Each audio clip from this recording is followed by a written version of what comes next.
y eso tiene que ver con la conflictividad del patrimonio. El patrimonio no solamente es lo lindo, lo que les venía diciendo, sino también aquellos que nos resulta incómodo, que nos da vergüenza, que no nos gusta contar y que durante años, en el caso de las situaciones o las estructuras de opresión, siempre se vienen ocultando porque es la forma en la que tienden a mantenerse en el tiempo a través del silenciamiento de esa opresión. Y son como secretos a voces, ¿no? Todos sabemos que son estructuras de explotación y de opresión, pero nadie las habla. Entonces, hablarlas, poner en palabra todas esas situaciones y esas cosas me parece que es la principal tarea. Pero hay una cosa complicada, porque lo que hizo tu tía es el discurso de la modernidad.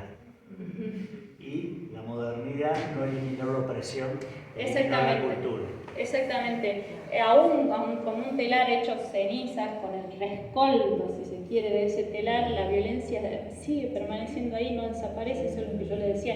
La violencia tiene esa capacidad, cualquier tipo de violencia, y es que es transformarse en el tiempo y a través del lenguaje, nunca desaparece, sigue ahí. Entonces, por eso la importancia de hablarla, de traer la discusión.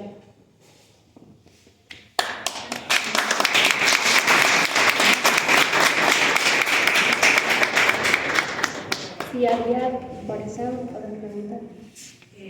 ¿Cómo viven en su familia, ¿no? El hecho de esta nueva época o nueva etapa, si se quiere, en lo que es el hilado? Porque muchas veces en las hilanderas también ahora está siendo como un sitio de empoderamiento, digamos. Hay hoy en día asociaciones de hilanderas y demás en donde encuentran, más allá de una salida económica más linda, digamos, fuera de estos marcos de violencia, que les ayuda desde el punto de vista económico y muchas veces espiritual, porque si las mujeres se juntan a hilar y sacan algo muy positivo hoy en día, creo yo, de esos espacios.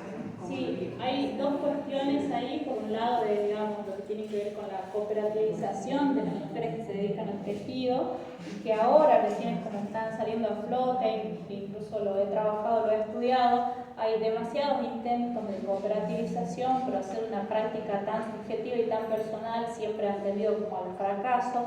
Ahora sí hay importantes cooperativas que trabajan en torno al textil, pero ninguna, digamos, ha podido prosperar sin despegarse un poco de estas figuras de dominación. Incluso hoy las cooperativas son subvencionadas y financiadas por el Estado y siempre dentro todavía de esa mirada paternalista, ¿no? Y bueno, por otro lado, como lo vive mi familia, y mi familia todo lo que tenga que ver con el tejido lo vive con desagrado.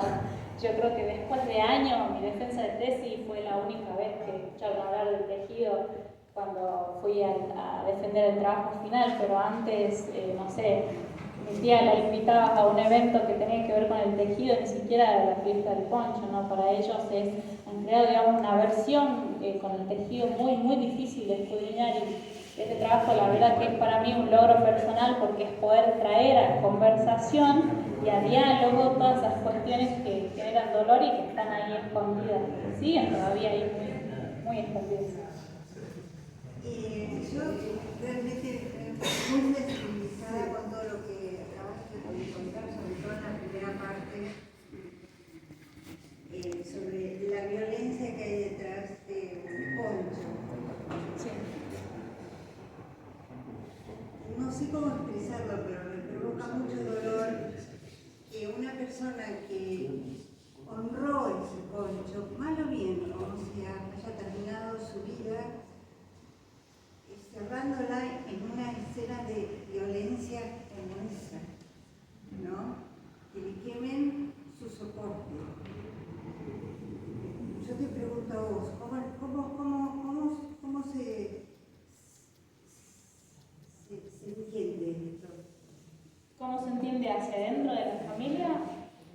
¿Cómo lo siento yo? ¿Cómo se entiende que se cierra esta vida? Bueno, a través de una profesión, o una profesión, un culto, sí. un trabajo que ella consideraba, que ella tenía su vida. Claro. Lo que me pasó a mí, digamos, cuando comencé a trabajar con las memorias familiares, sobre todo con mis memorias familiares, que encontraba esta contraposición entre las generaciones más nuevas, que había como cierto aprecio a querer conservar aquello del tejido, y entre las generaciones intermedias, como la de mi madre y sus hermanos y hermanas, una versión completamente contraria, y las generaciones más añejas que hablaban con mucho cariño, mucho orgullo del tejido. Una de mis tías abuelas, hablar del tejido para ella es hablar de lo más importante en su vida, tanto que ni siquiera ha tenido hijos, ni se ha casado, nada, una mujer soltera, que toda su vida se ha dedicado al tejido. Entonces, pensarlo, en el caso de mi abuela, claro que no terminó ahí, es un fin a medias, terminó, digamos, la práctica textil en sí, pero en ella quedó todo un cúmulo, un revuelto de emociones exactamente de dolor, que no pudo terminar de procesar porque ella nunca se concibió en esa estructura de explotación, era, digamos, su vida cotidiana. Eso lo podemos ver después, las generaciones más actuales, nos damos cuenta de toda esta estructura de la explotación y del trabajo sacrificado que implicaba la tejeduría, pero en mi abuela era su vida cotidiana, su día a día, su oficio. Como les decía, en el caso de mi bisabuela, lo único que podía heredarle a sus hijas era esa habilidad, ese conocimiento. Entonces, no, claro que no, mi abuela no terminó ahí, es, como les digo, un fin a medias. Pero bueno, pensando también en la generación de sus hijos que se han cansado de verla, que se enfermaron en el telar, la quema del telar es un elemento de protesta, es un reproche a toda esa estructura de la explotación, a todo su sistema. Entonces es un elemento de resistencia, exactamente.